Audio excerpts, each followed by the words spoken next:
Коррупцияга каршы кызмат улуттук коопсуздук боюнча мамлекеттик комитеттин төрагасы Камчыбек Ташиевдин карамагындагы эң маанилүү кызматтардын бири эле.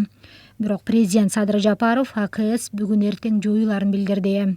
Саясат талдоочу Мусуркул Кабылбеков бул окуяга төмөндөгүдөй талдоосун берди. АКС это в руках ГКМБ, это мощный был инструмент давления. Коррупцияга каршы кызмат УКМКнын колундагы саясатчыларга жана бизнеске басым көрсөтүүнүн эң кубаттуу куралы эле. Камчыбек Ташиевдин колунда мындай куралдын болушу анын абдан таасирдүү фигура экенин кепилдик эле. Анын кадыр баркы президенттикинен ашпаса кем эмес болчу. Азыр эми ал кызматты жоюбу же кайра башкача түзгөнү жатышабы белгисиз. Бирок бул туура кадам. Себеби УКМК негизинде экономика жана саясатка кийлигишпеси керек. УКМК атып айтып тургандай улуттук коопсуздук, чалгын жана контр чалгындык иштер менен алек болушу зарыл. Бул жаатта президент Жапаровдун бул кадамы абдан туура болду деп эсептейм. Вот в этом смысле действия президента Джапарова абсолютно верны. АКС же коррупцияга каршы кызматы мурдагы президент Алмазбек Атамбаевдин тушунда түптөлүп, коррупцияга байланыштуу чуулгандуу иштерди тергеп келди. Экс-президент Сооронбай Жээнбеков убагында бул кызматтын өзү коррупцияга малынып, кол тийбес кастага айланганын белгилеген. Улуттук коопсуздук комитетинин антикоррупциялык кызматы АКС кылдат көңүл бурууну мына талап кылат. АКС бийликтин жогорку эшелонундагы жана улуттук коопсуздукка коркунуч келтирген коррупциялык кылмыштар менен күрөш үчүн түзүлгөн. Бирок тилекке каршы анын айрым кызматкерлери өзүнчө бир кол тийбес кастага айланып калышкан. Бул жашыгын эмес, эл муну көрүп турат. Мындай кызматкерлер бүтүндөй АКСтин аброюна терс таасир тийгизүүдө. 2017 жылы АКС кызматтык кылмыштарга каршы күрөшүү багытында 22 пара алуу фактысын аныктаган. Башкача айтканда, орто эсеп менен 1 айда 1,5 факт аныкталган.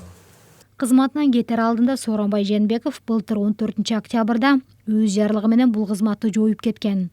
Бирок ошол эле айда президенттин милдетин аткарып жаткан Садыр Жапаров ал жарлыкты жокко чыгарган эле. Эми 1 жыл айланбай бул кызмат кайрадан жоюлган жатат. Маалымат мейкиндигинде ишкерлерге жана инвесторлорго кылмыш иши козголду деген маалыматтар байма-бай кайталанып токтобой жатат. Ушундан улам каржы полициясынын ишин терең анализдеп, көптөгөн арыздарды эске алуу менен бул орган өзүн өзү актаган жок деген жыйынтыкка келгенбиз жана аны жоюу тууралуу чечимди кабыл алганбыз. Бул кадам бизнести колдоо багытындагы чечкиндүү кадамдардын бири болгон.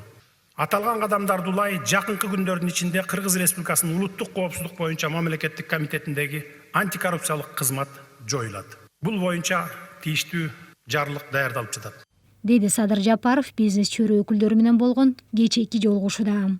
Октябрь окуялардан кийин өлкөдө бийлик алмашып, атайын кызматты президенттин жакын саналашы Камчыбек Ташиев жетектеп калды. УКМК төрагасы Камчыбек Ташиев 2020 жылы эле АКС бюджетке 116 миллион сом кайтарганын жогорку кеңеш жыйынында айткан.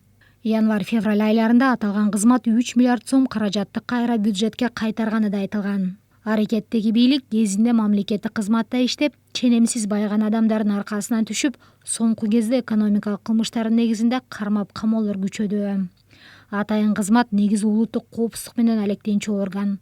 Бирок 2016 жылы ишке ашкан конституциялык реформанын негизинде УКМК баш прокуратурадан тергөө функциясын да өзүнө алган. Буга чейин укук коргоочулар антикоррупция кызматын УКМКнын карамагынан чыгарып, жана мекемеден тергөө функциясын алып салууну сунуштап келишкен. Элеонора Сагындык кызы, BBC Бишкек.